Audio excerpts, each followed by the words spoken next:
everyone, and welcome back to my channel, or welcome to my channel if you're new. Hi, I'm Amanda.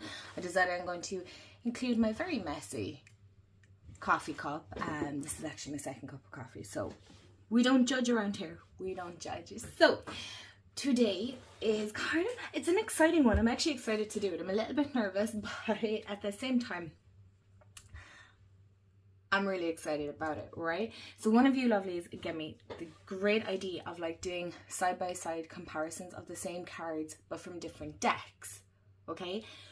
But I also have been looking into Commonplace journaling, and so from what I've picked up so far, I'm not saying that this is the actual definition of it, but basically a Commonplace notebook is just any notebook. Let's move that out of the way. It can be like a traveler size notebook. It can be, a lot of people kind of use field notes, I think is what you call them. I just happen to have this one, where you jot down things that you see throughout your day. So you might see a quote and you want to write that down. You might see something online and you want to write that down. So basically it's like a collection of things that you want to keep, that you have gathered throughout the day, week, month and year. And I just love that idea, and I thought, why not try Commonplace journaling while also doing a side-by-side comparison of some of the cards here. So it's like an accumulation of all the information that I have picked up over time, because I see a lot of things online as well, like on Instagram or TikTok, and I have an awful habit of saving. I'll save and I'll save, and especially on Instagram with posts, and I'll keep saving and then I forget about it and I don't think about it at all. So what I want to do at some stage over the weekend is try and jot some of these things down in my Commonplace notebook. Now I have like no intentions of trying to fill this up as quick as possible. That's not the point of it. But I believe it was something that was used way back when. I'm not sure what century, but I think it's a couple of centuries back, where they would write down quotes from books that they liked. So I'm not sure which one I want to use. The crafty side of me is kind of like, I should use the bigger book.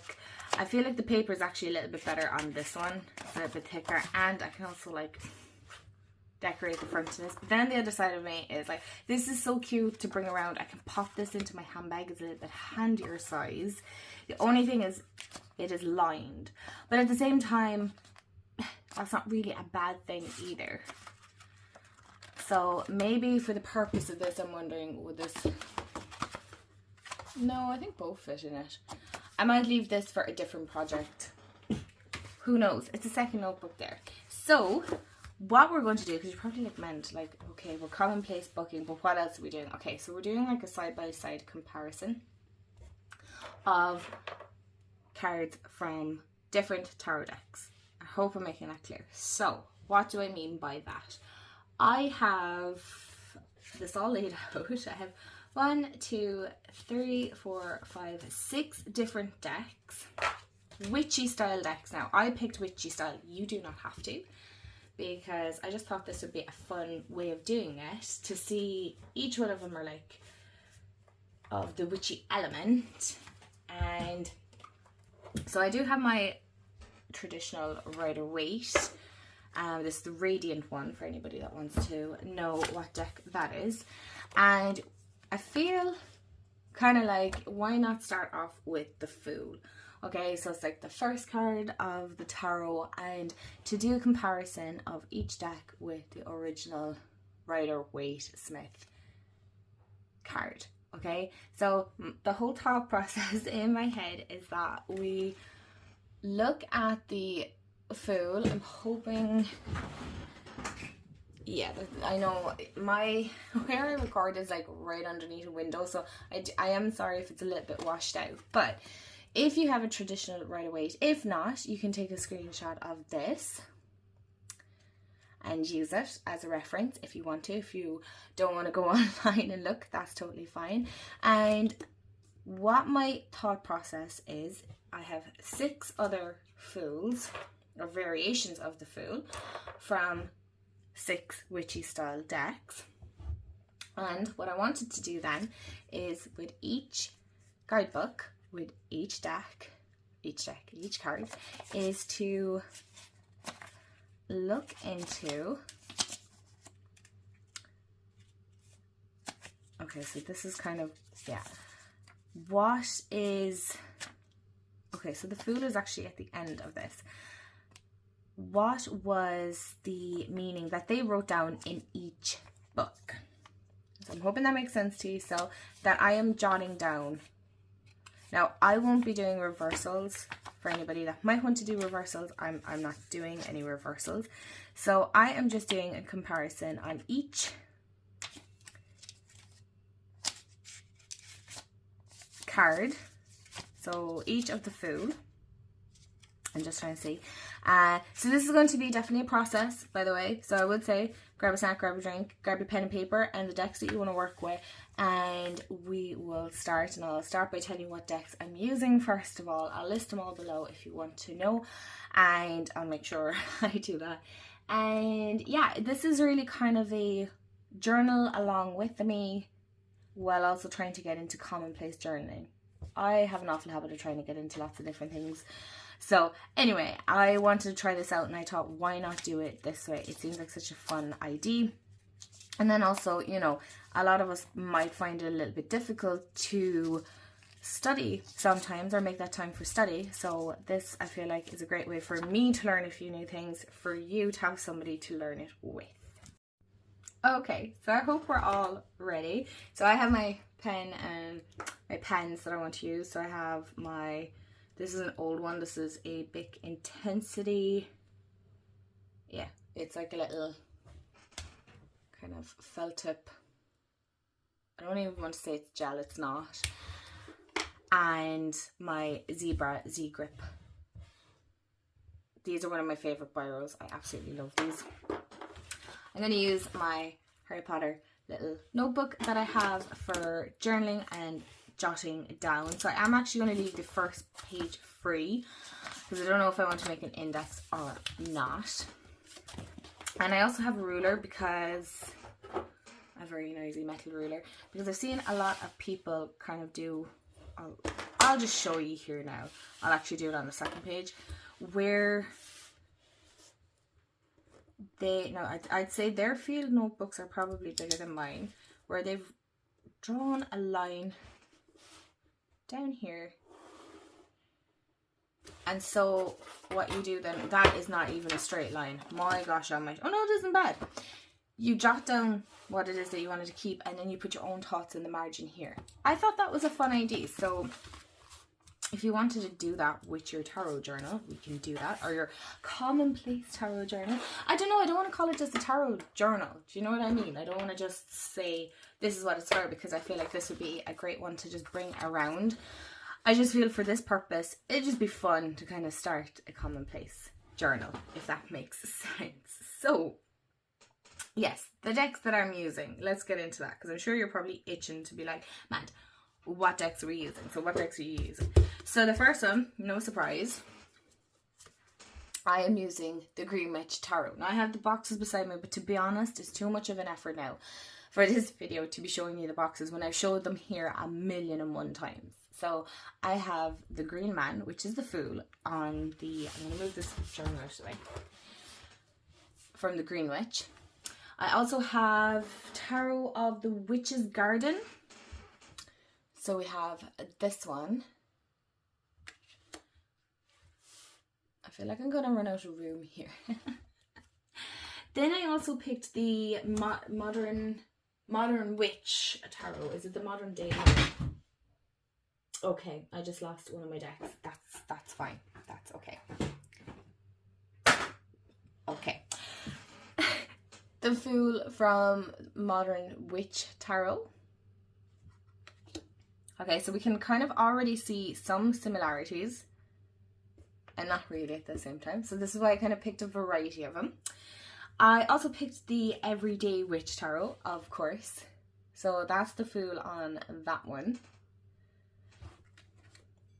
And I feel like I've run out a bit of space here. I also picked the Cozy Witch. So that's another one. So as you can see, we're already, some of them are kind of varying off from the Rider-Waite. And I also picked the Witch's Wisdom Tarot, which I know, before anybody says in the comments, that actually starts with the World and works backwards to the Fool. But the way I see it is the Fool is still the Fool card, regardless of whether somebody has flipped Major Arcana or not. I hope that makes sense. So these are the cards that I am going to be working through and working with and seeing what was written in the guidebook, making little points. This isn't a whole essay process. Making little points, and we can discuss then. Again, this might be a lot. Maybe some of you are looking at this going, that's a lot of different Fool cards, but I figured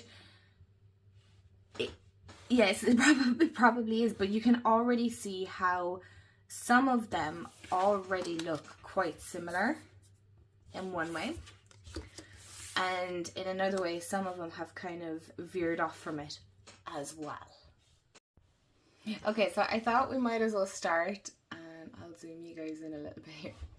Might as well start with the two that look the most similar, to be honest, even with color palette and things like that. So this isn't going to be me doing a side-by-side comparison, going, okay, this one with this one, and then these three together. No, I feel like I'm just going to be comparing them to the traditional, and then we can just see as an overall where are they differing and where did they go off. So it's nothing too, it's just to see how some people interpret the Fool. Okay, so the first thing we're going to do is we're going to look at the Rider-Waite-Smith first. So I'm going to write down on the top of here RWS, and then go with the Fool. Okay, and so then I'm going to look into my guidebook here.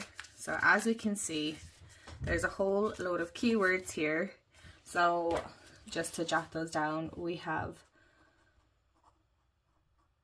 folly, mania, that's a bit okay, extravagance, intoxication, delirium. Jeepers, they are not nice to the Fool, are they? Am I reading the right one?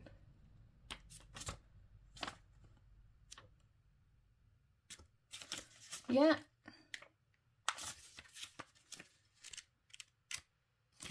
Okay, this is clearly what they thought this was. Okay, so we have delirium, frenzy, and bewilderment. How do we even pronounce that? Okay. Okay. So that's it on that. I feel I've looked through this entire little guidebook to see could I see any more, but there isn't anything else. It's not, to be honest, it's not a great little white book, but we're going with it because we're going with whatever guidebook is in this. They're a bit harsh on the Fool, aren't they? Oh yeah, I forgot to draw my line. I kept over, but I never drew my line. We're going well with our Commonplace. Okay, so you guys can still see it. My writing isn't the best, so we're not going to judge that. So the next one then is our Modern Witch. So Modern Witch. Okay, and we have the Fool. I'm just going to keep writing the Fool, even though, like, but as we can see, like, some of them, the Fool's name has changed slightly. Okay, so what does the Modern Witch have to say about the Fool? So we have the grand adventure begins. The fearless Fool, with her devil-may-care attitude, is ready to take the first steps towards the unknown. Okay, so the first thing there I like is the devil-may-care attitude. Can you see that there? So devil-may-care attitude, I swear sometimes. And then first steps towards the unknown.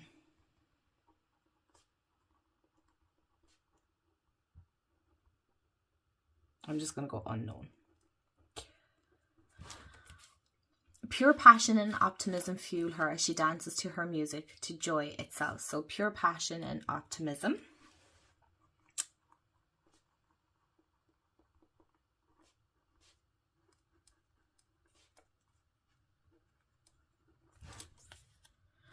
She doesn't know what lies ahead beyond the cliff's edge, but she's left behind her life in the city. Goodbye to the normalcy, to routine, to structured life she's had within society. She fully trusts her instincts. So I will go with doesn't know what lies beyond.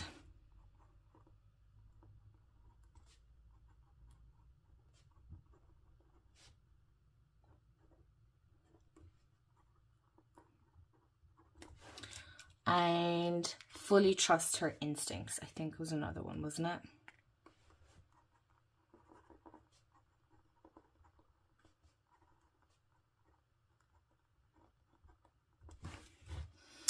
Don't be afraid to take that leap of faith. So we all know it's a leap of faith. Okay, this is where this gets tricky here. Now is the time for you to start your journey because you're ready. Be spontaneous and let your wildness run free. Don't look back in fear. Look ahead and up at the sky and sun and let your instincts guide you. You got this. Okay, so what else do I want to write? I want to write another little bit with this because I feel like, you know, we have our leap of faith. When we know with the leap of faith, we know we're starting our journey. We know the Fool is the start of the journey. You can write that down if you want. So what I might do actually in the corner here is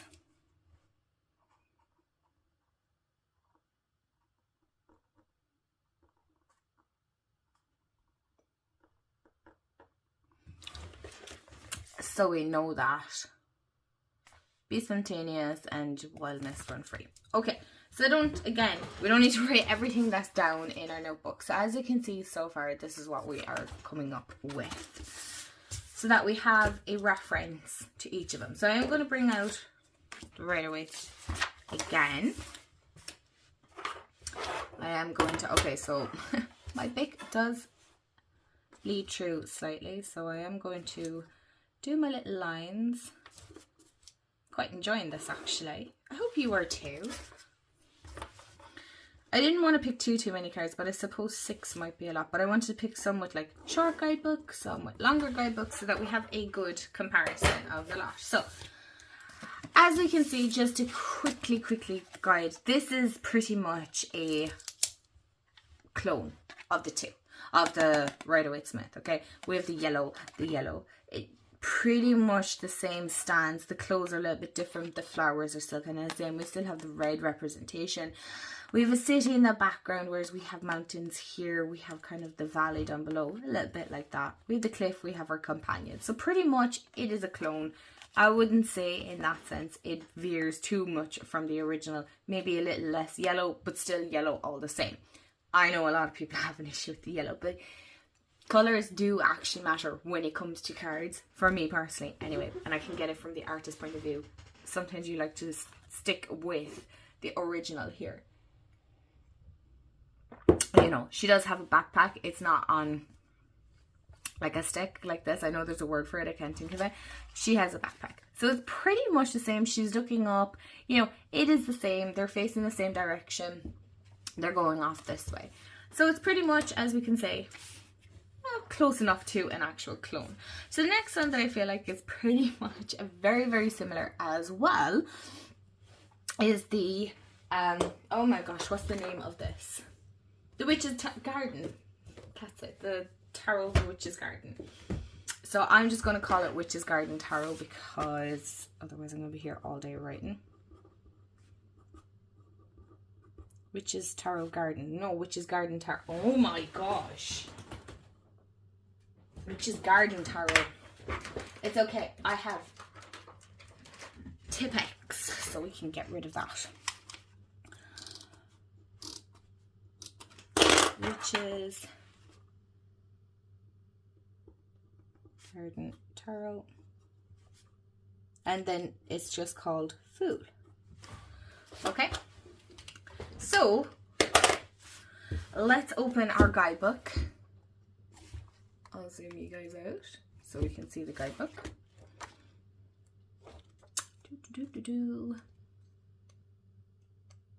Okay, so we have beginning. So that's the first thing I want to write down here. Okay, so I'm going to root hello words so you guys can see that. I'm going to keep my notebook off screen, but you can see what I'm looking at as well. I'm hoping. Is that going to me? Kind of. Cheapers. Yes, let's not set the corner of this. So I'm going to write down beginning, and I'm going to write down air as well.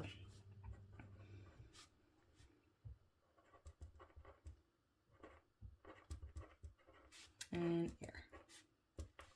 So, fresh and sparkling morning dew, once upon a time came you, never mind, the steps are steep, trust your fate, take the leap. I like the little blurb, I don't feel the need to write it down. So then we have the witch's journey begins with the arrival of a mysterious stranger. Her name is the Fool. The Fool's appearance marks a fresh start. So again, here we have fresh start. So I'm going to write down fresh start. Now, before I actually finish writing anymore, I do know there is actually keywords here too. But what I'm doing, and this is actually how I journal as well, when I'm pulling tarot cards, is I'm picking out words that are standing out. They look super vibrant to me. Fresh start, new chapter. So, you know, in an unfolding story. 0 is her number. The Fool reflects the soul's pure potential. So, soul's pure potential. The Fool is beginning and end. She is all infinite possibilities. So, infinite possibilities.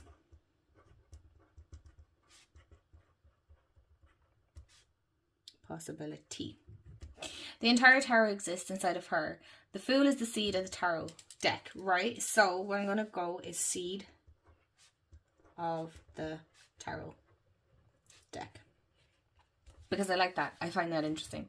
The secret of the Fool is trusting in what unfolds in every moment. Her face tips towards the sunlight. She walks without a care in the world through the path, though the path leads to a jagged precipice.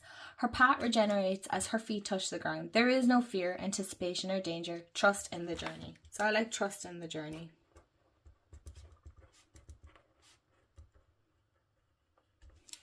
The Fool is not weighted by past incarnations. She carries only what she needs. The garden hoe foreshadows work. The leather sack swinging from the hoe contains past experience. A discarded book marks lessons learned that are left for another traveller to discover. An alchemist's white rose decorates the cover of the book she holds. The white rose represents the union of opposites giving rise to new evolution.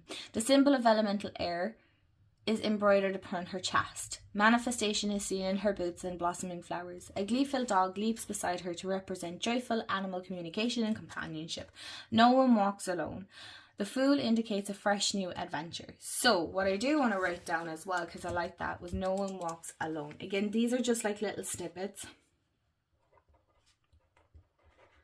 that what is standing out to me when I'm reading the guidebook, what is standing out to me when it comes to the cards. That I will talk through that process maybe in the next video, but I just wanted to do the journaling part right now.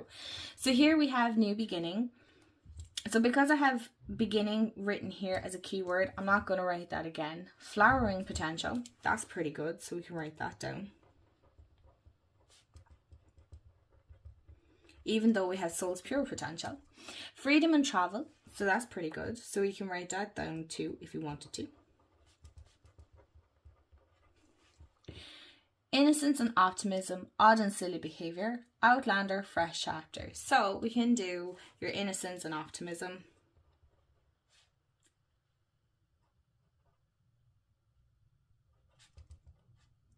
And optimism.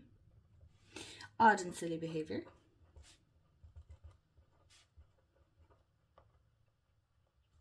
And outlander. And fresh chapter. Even though I'm pretty sure I have that somewhere here as well. Okay, so does that make sense? So when looking at this, we can see that that is very different to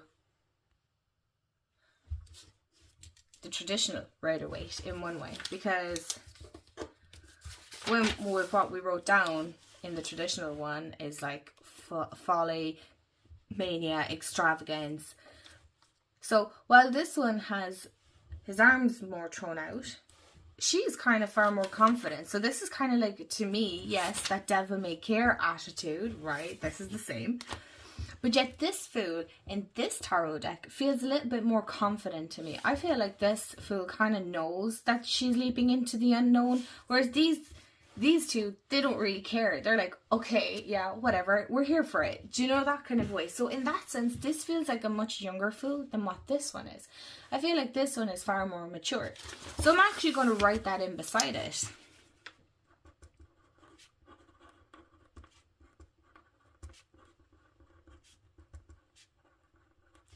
Is more mature than, we'll go RWS/modern witch.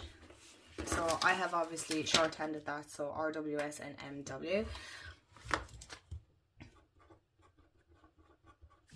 So I feel, for me personally, that this fool is a little bit more prepared. Interesting. It's interesting when you start talking out loud that you're going, okay, because this one is leaving a book behind him. But these, I feel like they don't have enough going towards their journey, where this has more. Like, she's her phone, headphones, a book bag, a rose, which is the rose is the representation here as well. But she's leaving these behind. She's a little bit more, again, prepared. She has her hoe, which is helpful for digging and growing and things like that, cultivating the land. She's her book. There's also like a little fairy friend here as well. Was that mentioned? Did I skip over that? Or maybe this is something we're supposed to pick up ourselves. I suppose that companion, right? So we have our dog.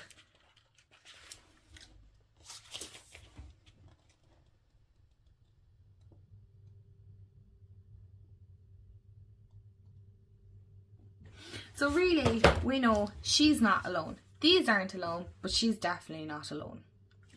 Okay, so again, I don't want to go too deep into this, but this is just kind of scratching the surface of the thought process here.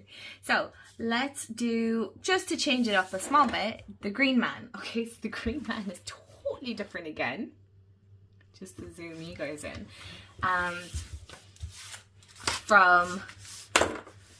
This is the Green Witch Tarot.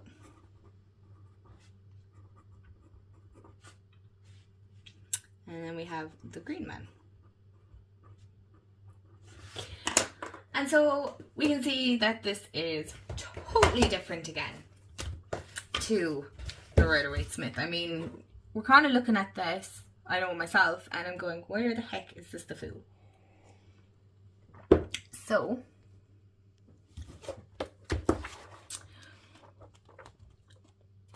this takes a more Celtic pagan approach, and I wanted to include that all the same in this. So the card represents the god of nature in his aspect as the Green Man, historically depicted as a leafy male figure with a forelight, is that how you pronounce it? A forelight face. He represents the fertility of spring. Okay, so let's write down fertility of spring, because I feel like I'm going to need a second page with this one, but that's okay. And the awakening of earth. So we'll go awakening of earth. When vegetation begins to sprout, early flowers poke through the barren ground, buds appear on trees, and there is hope for the end of the deprivations of the harsh winter. The Green Man has been impersonated since ancient times by men disguised as Jacko the Green, and bushy men covered in leaves, burry men covered in dried burdock flower heads, Morris dancers, so wearing bells, wild men in hides, fools in tatters, and others in various cultures throughout Europe. The Green Man is believed to watch over his intimidators, imitators, not intimidators, imitators, with approval in the past energy of fertility to the earth to his surrogates to awaken the earth from winter's sleep. Bless the land and encourage fertility in crops and livestock through the ancient ritual of sympathetic magic. Stumbling. The disguised impersonators continue this tradition in modern day festivals, dancing and striking the earth with a staff as they travel to farmsteads with a troop of helpers and musicians, which makes sense here with the way this is depicted. Their festive mood enhanced Dale and other spirits. Okay, at the day's end, the staff is secretly buried, and so that's the staff, and disguises put away or burnt. So the green man relates to the Sabbath of Ostara. So I want to write that down. Oh my gosh. So this is also spring equinox. When, oh my gosh, I'm going too far down now for you to see. When the god's energetic enthusiasm initiates new things, new beginnings. So here we are again with our new things. New beginnings. Adventure, growth. The card demonstrates the raw energy of nature, the joy of life. Joy of life. And the awakening of the spirit to a new adventure. So, yeah, I have adventure down there.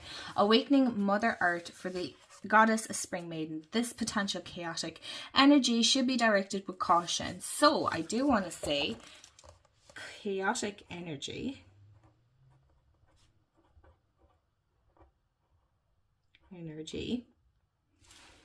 Caution and thoughtfulness.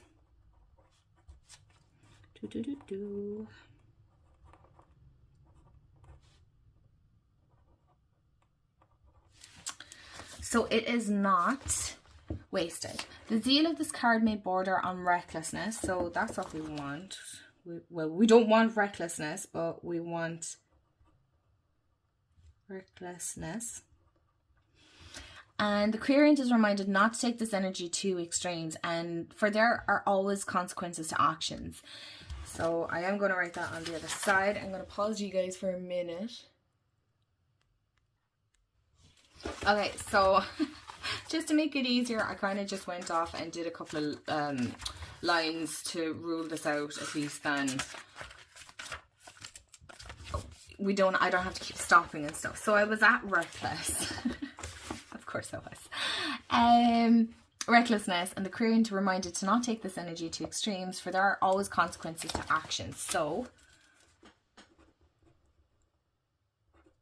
always, that's kind of gone all funny, but that's fine. Consequences to actions. If indicated in the spread as a departure from the routine, this card can represent something as minor as a vacation or as a major change of lifestyle.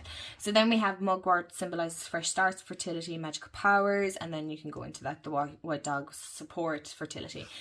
So meaning here, as we have, is our new beginnings, fresh start, enthusiasm. I think I have that there, do I? No, so I'm going to write that down as well, because a lot of them seem to have the enthusiasm. I can't even spell now. But no, I'm right. Excitement. Courage. You can write down all of them. I'm just picking and choosing what ones I kind of want. So, creativity. I always like the creativity part of the fool. Fertility, which would make sense with the green man. Innocence, which a lot of them seem to have, because the fool seems to represent that younger. And primal energy and fearlessness. So I like that. And fearlessness. Okay. So, to take it from the traditional point of view here, as you can see, not similar at all, even with I'm trying to do an arrow here and it's not very good. Okay.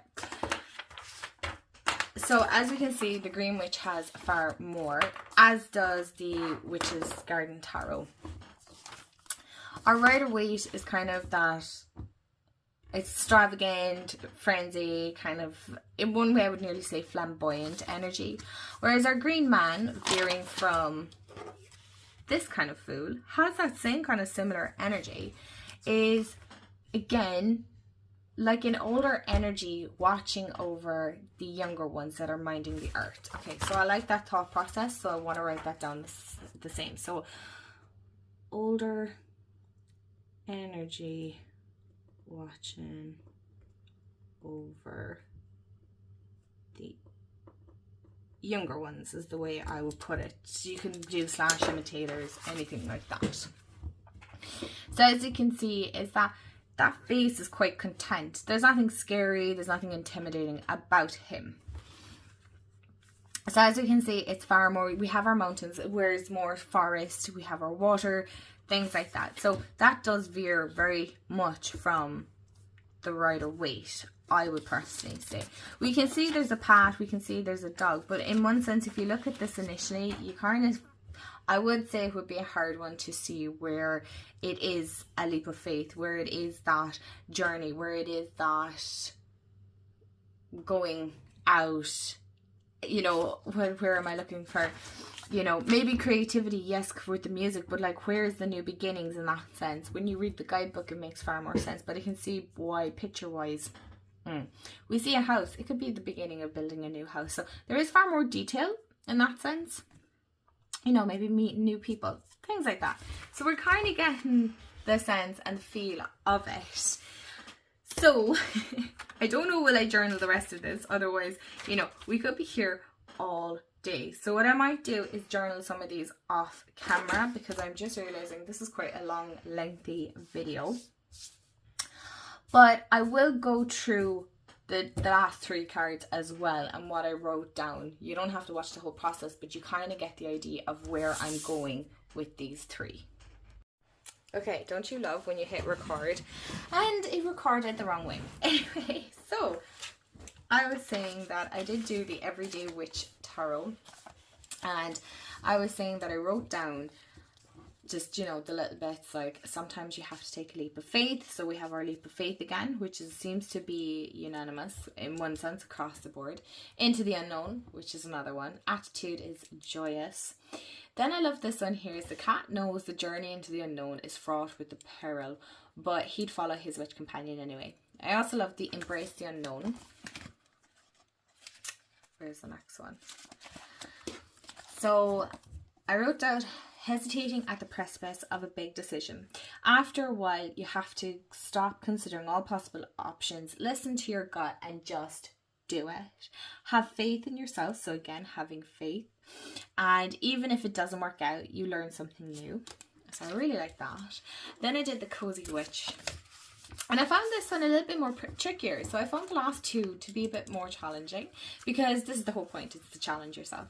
So I did write down the little blurb here. So take a chance, for each morning is a new beginning. And so then we have adventures awaiting. Now the self-discovery actually comes from the bottom, but anyway. So we have amazing chance presents itself. Take it. You might regret it later, but the thing is, the whole point is, if you don't do it, you'll never know. Might experience some obstacles. Success, sorry, there's a full stop there. Success is not a guarantee, but success isn't always the point of a journey. And then it kind of comes around to how self-discovery might be what it is. And I like that idea. I like the idea that sometimes how we see ourselves isn't necessarily how we see ourselves. And I like that interpretation of the Fool, that it's not always necessarily a jump into the unknown. It's not always a jump into a new journey, a new destination. Sometimes the jump is into self-discovery and how we see ourselves and how we present ourselves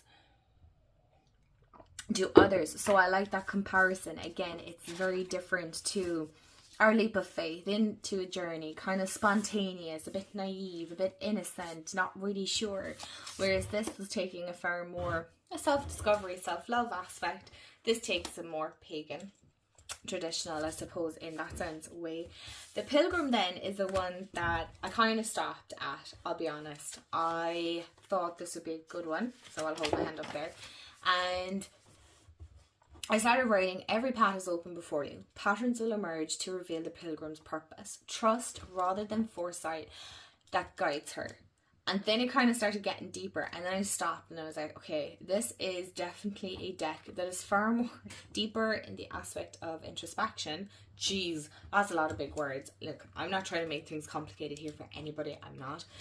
So I just went far more deeper than the other fools, okay? So I actually just stopped and I'm leaving that one out. For the reason being is this guidebook goes far more in depth. I felt like it was getting a little too...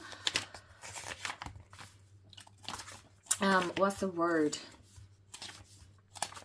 Not even thought-provoking, but I felt like it was just kind of getting a little too overpowering in my mind on how she was going into it. It was like, I felt like it was just too in-depth. Does that even make sense? But I just was like, no, this isn't kind of in my head or intuitively what I feel like I want this to be. So this is definitely a far more in-depth deck. Not that these aren't. These are. You can go far more in-depth. But what I'm saying is this definitely takes a way more different look at the pilgrim. And of course, like I said, I still personally stand by what I said at the start of this, and that it doesn't really make a difference whether it's the start or the end. But I do feel like this is far more thought-provoking. But if we were to go by imagery alone, if you didn't want to use the guidebook, I can see again how you can get, yes, in one sense. But the difference here is she's walking into the unknown. A bit like our fool from the Witch's Garden Tarot. Yes. A bit more confident, a bit more assured. Kind of more prepared again than this one. She's stepping towards it 100%, but from here there is no cliff, there is no edge to fall off of, if that makes sense. So as you can see, each one of these are similar, and yet they're not at all similar. I would say the closest one that would be like a clone is the Modern Witch. I really do feel like, and again, it's no disrespect to the creators or anything, hello Grimmy, or anything like that. It's just a case of, if you didn't like the imagery of the traditional Rider-Waite, then this would probably be a nice one. I'm not sure what other ones that I have would be clones. I love the Everyday Witch Tarot anyway. I don't think the Green Witch Tarot would be for beginners in of that sense. The Witch's Wisdom. When you start, I realize now that this is a whole system. It is a whole system of its own. It does, in one sense, yes, follow the traditional meanings. Yes, it does have that. And it is, Grimmy, come here. Come here. They want to come in, so they scratch at the door. They want to go out, they scratch at the door. Like, cat owners, you get it. But, and I like the way that this, the Cozy Witch Tarot takes a more kind of, I suppose, a self-discovery, a self-love, self-care aspect to it, more so than the, oh, you're going on a journey and it's into the unknown and you're very naive about it and you're very innocent and it's a leap of faith and take a chance and things like that. No, it is a case of where it's like, this may not work out, okay? You may fall flat on your absolute ass, but you know what? You'll discover a lot about yourself. So again, I'm hoping that kind of makes sense to a lot of you, that while we have the Fool is, yes, traditionally meaning throughout tarot the same. Yes, you can take the same approach as everything else. What I like about this is when you start jotting these things down, your own intuition will start working. You'll start seeing it yourself even by watching this, going, oh yeah, I see this. Okay, so the blue skies, what does that mean? The water, what does that mean? Okay, so this one has water and this one has water, but these don't. So these two have water. So this could link more into our emotions, into the kind of cups energy, right? But then we have a lot of greenery, right? So we have a lot of mountains and things like that, but this has also mountains, but the mountains are snow covered, so that's more a winter aspect. But this feels more like autumn, this feels more like maybe summer, spring, depending. And this is far more city. Do you see the thought process in where you can go and how you can go much deeper, and how there is similarities. Yes, we have the roses here, there's roses here, there's roses in that one and that one, and I don't think there is in that one. You can start seeing the similarities in that sense. I don't know if I'd make this a whole series. We will be here for a very, very long time. But you can break down each deck and do it that way. I only picked the Fool because I thought it was just a fun card to start off with. If there's other cards that you'd like me to do comparisons on, I would be highly interested in doing it and jotting them down. I have no intentions in one sense of doing all 78 cards, because to be honest, that is like forever, and I've no intentions of doing this many decks. I just wanted to give you the option to see that there is more than just traditional to not as in like, what's the word I'm looking for, as in like the similarities, clones, not clones. I can't think of it. I literally just said it there, but I can't think of the word now. Anyway, and how we can veer from that, and it's totally okay. It'll still make sense, it still works in a reading, and it'll still work with the deck. So let me know, what are your thoughts on Commonplace booking? I'm kind of liking this style. I'm hoping I might keep up with that. That is actually, I really enjoyed writing this way, so that's interesting. I didn't think I would. There's nothing aesthetically pleasing about it in one sense, but I still like it at the same time. Of course, I skipped 2 pages. Anyway, that's okay. You guys, thank you so much for hanging out with me. I am interested to see how you get on with it. Let me know. My book is kind of every which way. And if you haven't subscribed already, please do. I'd love to have you part of the family here. We have an awesome community, and I hope you have a wonderful day, afternoon, evening, wherever you are in the world. And I'll chat to you all real soon. And a big thank you to you who suggested, again, I don't want to mention names just in case you don't want to be mentioned, but yeah, huge thank you. I appreciate you all so much, and don't ever be afraid to send suggestions my way. So again, guys, thank you so much. Have a fabulous day, and see you all in the next video. Bye guys.